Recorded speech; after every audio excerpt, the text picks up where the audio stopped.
monde, vous allez bien? Bienvenue sur Carly's Cooking. Vous savez que quand on commence une vidéo dans la voiture, c'est parce qu'on part en expédition. Et aujourd'hui, je pense qu'on va bien s'éclater parce qu'on va découvrir des endroits incontournables de Montréal. Il y en a certains que je n'ai jamais testés, d'autres que je connais assez bien parce que je trouve qu'ils sont délicieux et je vais vous les faire découvrir. Bien sûr, je vais pas faire cette vidéo tout seul. Il me faut mon partenaire Prime. Je suis en retard pour partager le sucre. Oui!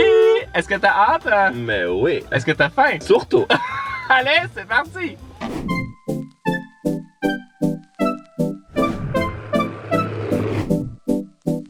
vient d'arriver à notre première destination et il y a un gros camion juste devant! Pour notre première destination, on est chez Ernestine, une chocolaterie de luxe à Montréal qui est vraiment exceptionnelle. J'ai trouvé ce que je voulais. On s'est installé dans le petit parc à côté. Aujourd'hui, c'était exceptionnellement fermé parce qu'il y avait des travaux sur la route, comme vous avez vu. Mais ils ont été tellement gentils, ils m'ont permis quand même de rentrer, de récupérer le dessert que j'étais venu chercher. Ça s'appelle les croque-mous, c'est leur spécialité parce qu'à la base, ils sont une chocolaterie. Ils ont aussi des biscuits, des glaces. Mais ce fameux dessert qui est incontournable, c'est le croque-mou qu'ils appellent. C'est comme un turtle réinventé. Ils ont une version chocolat au lait et chocolat noir. Et bien sûr, j'ai les deux. J'ai ça dans mon petit sac. Ouh, ça va être trop bon. Je suis impatient de découvrir ça. Dans la petite boîte, il y en a 6. Pour commencer la journée, j'ai pris au chocolat noir. C'est bien enrobé de chocolat. En plus, on voit le caramel à l'intérieur avec les noix. Je suis impatient de goûter.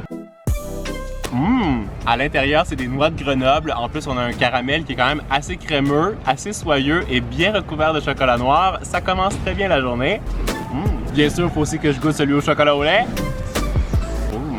Il y a plus de caramel dans celui-là. C'est vraiment bien garni. C'est super bon aussi, mais puisqu'ils sont une chocolaterie à la base, j'ai une petite surprise qu'ils m'ont offert. C'est une petite Cherry Bomb. En fait, c'est comme un Cherry Blossom, mais version maison, un peu plus fancy. À l'extérieur, il y a de la poudre de framboise qui est parsemée sur le dessus et à l'intérieur, bien sûr, il y a de la cerise. Ça a explosé. Comme une bombe. Vous voyez là, ça coule sur mes doigts, mais c'est tellement savoureux ce truc. Je pourrais laisser un autre commentaire, je vais pas le faire. Mais je te dirais même que je pense que je préfère ça au petit turtle. Je trouve que c'est ultra gourmand et je pense que c'est un bon début de journée.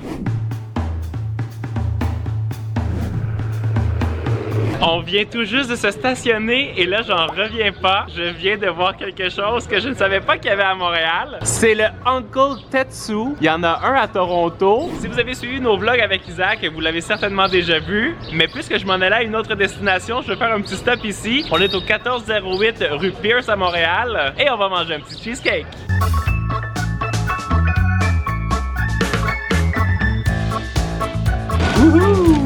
On s'est installé à l'extérieur pour déguster ça, mais je voulais vous dire qu'à l'intérieur de la boutique, ils font des gâteaux à tous les jours, fraîchement faits. Ce sont des gâteaux Japanese Fluffy Cake qui sont délicieux. J'en avais déjà fait un sur ma chaîne, mais si vous n'avez pas la patience de le faire, allez à cette adresse parce qu'ils sont vraiment excellents. Il y a des petites tartelettes et des gâteaux entiers comme vous pouvez voir. Mais aujourd'hui, j'ai pris les petites tartelettes parce qu'il y a 3 saveurs. Ça, c'est la tartelette cheesecake classique. Wow! Les tartelettes sont ultra crémeuses à l'intérieur, comme vous pouvez le voir. C'est pas comme les gâteaux de cheesecake. Le cheesecake, il est vraiment fluffy. Ça, c'est différent. Mais il y a 2 autres saveurs que j'ai hâte de déguster. Il y en a une au chocolat et une au thé matcha. Si je mange tout ça, je vais exploser. Une petite bouchée du thé matcha. Wow! Ça, c'est vraiment pour les amateurs de thé matcha parce que c'est très prononcé au niveau du goût. Celle au chocolat maintenant. C'est comme du pudding à l'intérieur. C'est définitivement celui que je préfère aujourd'hui. Honnêtement, c'est incroyable. Est-ce que tu es prêt pour la prochaine destination? Je vais savourer ça déjà.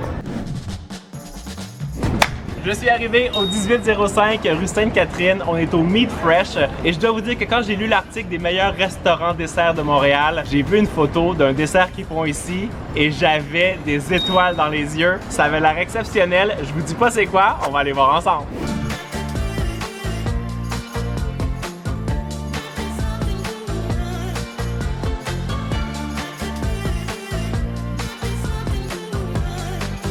J'ai mon petit buzzer. Quand ma commande va être prête, ça va sonner et je dois vous dire que vous n'êtes pas prêts parce qu'on va manger.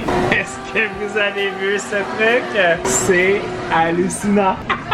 Ce qu'on a ici, c'est un dessert de glace pilée avec du tapioca, un flan et surtout des petits mochis. Regardez ça sur le dessus là, avec un petit peu de sirop caramel et du lait condensé. Est-ce que tu as déjà vu un dessert comme ça dans ta vie? Non, mais j'ai déjà ma cuillère. On a l'impression que ce sont des œufs de caviar XXL. C'est vrai. C'est froid, sucré, délicieux. Je veux goûter ce gros mochi là qui a l'air très moelleux. Ouh, et bien gluant. Il est au sésame, c'est super bon. Il y a aussi des arachides à l'intérieur. C'est savoureux, je m'attendais pas à ça. J'ai pris une grosse cuillère avec un gros morceau de flan. C'est vraiment bon. C'est clairement le dessert pour la journée. Il fait 32 à l'extérieur. Ça, c'est ultra rafraîchissant. C'est un peu gluant, mais super délicieux, vraiment. Comme dans le Roi Lion, un peu gluant, mais appétissant. On a aussi pris une slush à la patate douce. C'est violet, la couleur est magnifique. Il y a beaucoup de trucs gluants à l'intérieur. Je pense que c'est une des spécialités de la place. Oh, c'est super bon, c'est ultra doux, c'est pas très sucré, ça c'est clairement mon genre de dessert. C'est très atypique comme endroit, mais j'adore faire ce genre de voyage culinaire. En fait, c'est encore meilleur quand ça fond.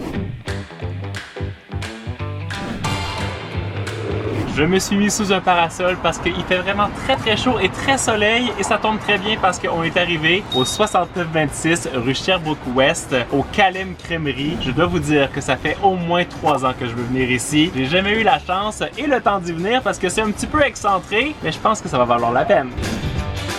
C'est très coloré comme j'aime.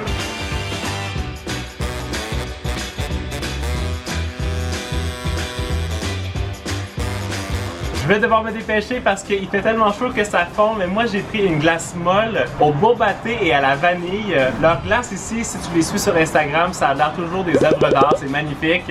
J'ai très hâte de goûter.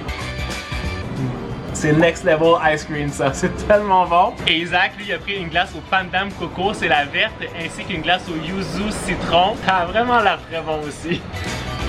C'est délicieux. Ça, c'est des glaces qui sont dures. Ils ont les deux sortes. En plus, le lieu est design. C'est super convivial. C'est un très bel endroit à visiter à Montréal. Il fait tellement chaud, ça fond un truc de dingue. Je vais t'aider, je veux goûter. Le pandan, c'est tellement bon. Les deux ensemble, là, c'est vraiment un succès ce truc. Est-ce que vous connaissez le Loméac? On est arrivé au 1045 Laurier-Ouest. Ici, c'est comme un petit souvenir dans mon cœur parce que j'ai travaillé ici pendant très longtemps et il y a un dessert exceptionnel que tout le monde connaît à Montréal qui met des étoiles dans les yeux à tout le monde. Les papilles de chaque personne se régalent avec ce truc. Il reste qu'une chose à dire, on va aller le tester. Ou le manger à nouveau dans mon cas. Est-ce que tu as choisi? La question ne se pose même pas, je savais pourquoi je venais. Je vais vous faire la connaissance du pain perdu caramel à l'érable et glace à la confiture de lait. Ça arrive! Le pain perdu. T'es impatient, hein? Je vais découper ça. En fait, ce que vous avez sur le dessus, c'est la glace à la confiture de lait. Autour, c'est le caramel à l'érable. Et en dessous, ce bloc géant, c'est de la brioche. Et regarde ça comme c'est ultra moelleux. C'est un dessert tellement cochon. Quand tu le vois arriver, tu te dis que tu seras incapable de le manger tout seul.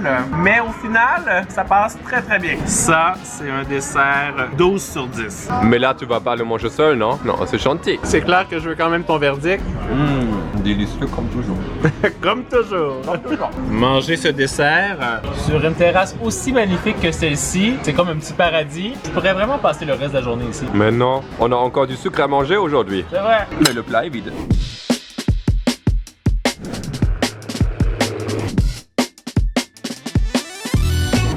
T'as envie d'un beigne? Oui. Moi aussi. On est au 23 rue Bernard-Ouest, un endroit qu'on a déjà visité dans la vidéo de Isaac où il a mangé miniature versus XXL. Il avait pris un énorme apple fritter. Oh là là!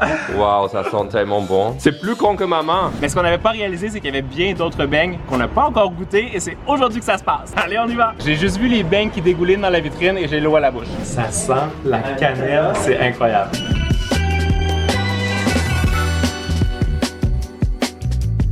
On s'est installé juste à l'extérieur. Je dois vous dire qu'avant nous, il y avait des gens qui ont presque tout pris ce qui restait dans l'étalage. Isaac s'est pris un beigne au citron et moi j'ai été tenté par celui aux Simpsons. Ça avait l'air quand même très gourmand. Il y a tellement de glaçage sur ça.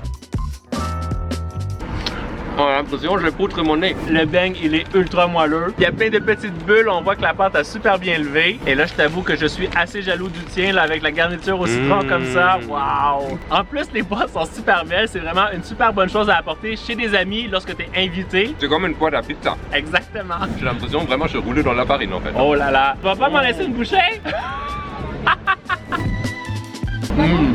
La garniture citron, elle est bien citronnée. Ça fonctionne très très bien ce truc. Tu sais quoi? Il nous reste une petite destination. Est-ce que tu vas avoir encore faim? Il y a toujours une petite place. J'ai besoin d'un tout petit peu d'air là. Il fait vraiment très très chaud. Prêt pour la dernière destination? Oui.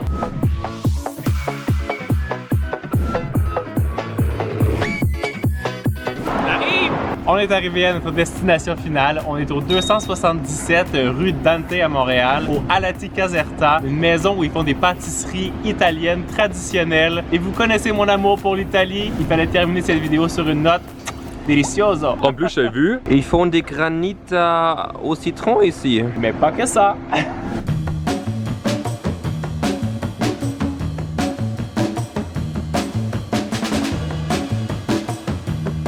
Isaac a récupéré son petit granita et moi, c'est à l'intérieur de la boîte. Merci! Je pense que Isaac pourrait déjà nous dire que c'était très bon le petit granita parce qu'il l'a dégusté.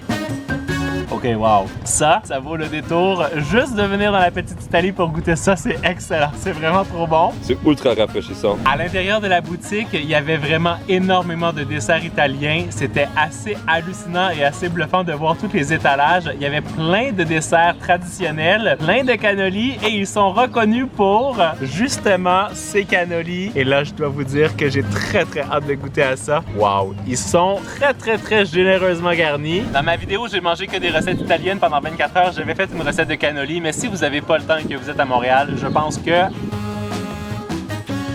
Oui, venez les récupérer là-bas. Ils sont hallucinants, comme dirait Isaac. Malgré le fait que j'ai mangé beaucoup de sucre aujourd'hui, je vais terminer ça avec beaucoup de plaisir. Moi, j'espère que vous avez aimé la vidéo. En attendant celle de la semaine prochaine, vous le savez, vous êtes les meilleurs. Ciao, ciao! Trop bon.